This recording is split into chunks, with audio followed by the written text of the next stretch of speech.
নমস্কাৰ। অসমৰ ৰাজধানীস্থিত গুৱাহাটী মহানগৰী তথা উত্তৰ পূৰ্বাঞ্চলৰ প্ৰাণকেন্দ্ৰ স্বৰূপ গুৱাহাটী মহানগৰীৰ ইতিহাস আপোনালোকে জানেনে? আহকচোন আজি গুৱাহাটী মহানগৰীৰ ইতিহাসৰ কিছু কথা কওঁ। পূৰ্বৰ গুৱাহাটী হৈছে ভাৰতৰ অসম ৰাজ্যৰ এখন মহানগৰ। ইয়াক প্ৰাচীন কালত প্ৰাগজ্যোতিষপুৰ নামে জনা গৈছিল।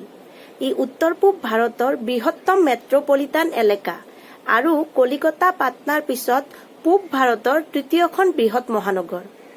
ইয়াক উত্তৰ পূব ভাৰতৰ প্ৰৱেশদ্বাৰ বুলিও কোৱা হয়। 2011 চনৰ লোকপিয়ল অনুসৰি ইয়াৰ জনসংখ্যা 9,62,334 জন। যোৱা দশক কেইটাত গুৱাহাটী যথেষ্ট ভৌগোলিক আৰু জনসংখ্যাৰ পৰিৱৰ্তন হৈছে। প্ৰাচীন প্ৰাগজ্যোতিষপুৰ আছিল কামৰূপ ৰাজ্যৰ ৰাজধানী। বৰ্তমানেও ইয়াত পুৰণি মঠ মন্দিৰ দেৱালয় দেখিবলৈ পোৱা যায়।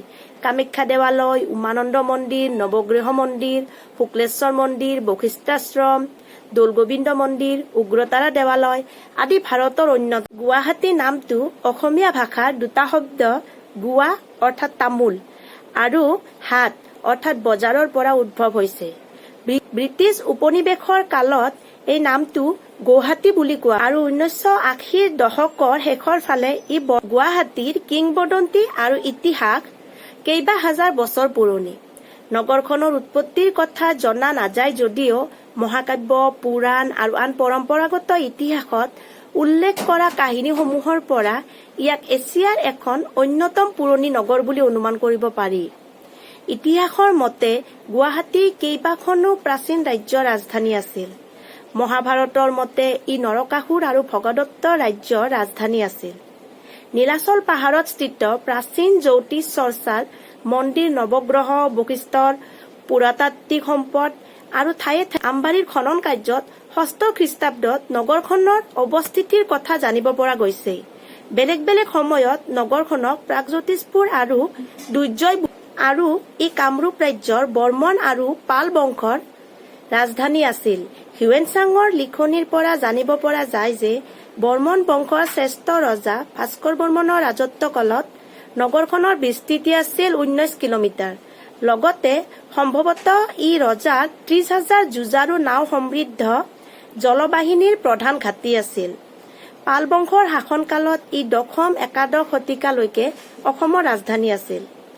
আমবাৰীৰ খনন কাৰ্য তথা কটন মহাবিদ্যালয়ৰ প্ৰেক্ষাগৃহ সাজোতে কৰা খননত উদ্ধাৰ হোৱা ইটাৰ দেৱাল আৰু ঘৰবোৰৰ পৰা ইয়াক নৱম একাদশ শতিকা সময়ছোৱাৰ এখন অৰ্থনৈতিকভাৱে গুৰুত্বপূৰ্ণ বৃহৎ নগৰ বুলি অনুমান কৰিব পাৰি। নগৰখন আহোম ৰজাই পাতি দিয়া নামনি অসমৰ সেনা প্ৰধান বৰফুকনৰ ঘাটি আছিল। বৰ্তমান ফাঁচী বজাৰৰ ঠাইত বৰফুকনৰ বাসগৃহ আৰু তেওঁৰ পাৰিষদ গৃহ আছিল বৰ্তমান ভৰলুৰ 274 মিটাৰ পশ্চিম। মোগলে অসম জয় কৰিবলৈ 17 বাৰ প্ৰচেষ্টা চলাইছিল যদিও প্ৰতিবাৰেই পৰাজিত। শৰাইঘাটত হোৱা 1671 চনৰ যুদ্ধত লাচিত বৰফুকনৰ নেতৃত্বত আহোম সেনাই মোগলক পৰাস্ত কৰিছিল। গুৱাহাটীৰ সমীপৱৰ্তী অঞ্চলত থকা মোমাই কটাগড় আহোমসকলৰ কঠোৰ শ্ৰম আৰু যুঁজাৰু মনোভাৱৰ গুৱাহাটীত বহুতো বুৰঞ্জীমূলক স্থান আছে। চাৰিচুকীয়া দীঘলী পুখুৰীৰ ব্ৰহ্মপুত্ৰৰ লগতে সংযোগ আছিল আৰু ইয়াক মধ্যযুগত আহোমৰ দ্বাৰা নাৱৰ বন্দৰ হিচাপে ব্যৱহাৰ কৰা হয়। সকলোতকৈ গুৰুত্বপূৰ্ণ পুৰাতাত্ত্বিক স্থান হৈছে গুৱাহাটীৰ দীঘলী পুখুৰীৰ ওচৰৰ আমবাৰী। উত্তৰ পূব ভাৰতৰ এখন প্ৰধান বাণিজ্যিক আৰু শৈক্ষিক কেন্দ্ৰ। ইয়াত ভাৰতীয় প্ৰযুক্তিবিদ্যাৰ প্ৰতিষ্ঠান গুৱাহাটীৰ দৰে বিশ্বস্তৰৰ শিক্ষানুষ্ঠানৰ লগতে গুৱাহাটী বিশ্ববিদ্যালয় বহুতো গুৰুত্বপূৰ্ণ শিক্ষানুষ্ঠান অৱস্থিত। গুৱাহাটী উত্তৰ পূব ভাৰতৰ অন্য স্থানসমূহলৈ যাবৰ বা গুৱাহাটী এক প্ৰধান বিকল্প। গুৱাহাটী আৰু ইয়াৰ চৌপাশৰ অঞ্চলসমূহৰ জৈৱ বৈচিত্ৰ্যৰে বৰ্তমান পৰ্যটনৰ কেন্দ্ৰ হিচাপে অসম ৰাজ্যিক সংগ্ৰহালয়, শ্ৰীমন্ত শংকৰদেৱ কলাক্ষেত্ৰ, গুৱাহাটী তাৰকা গৃহ, দীঘলী পুখুৰী, চিৰিয়াখানা, দীপৰ বিল আদি অন্যতম। গুৱাহাটী মহানগৰী এক বিশাল বিষয়। ইয়াক কৈ শেষ কৰাটো খুব কঠিন। সেয়েহে আজিলৈ ইমানতে এৰিছো। ধন্যবাদ।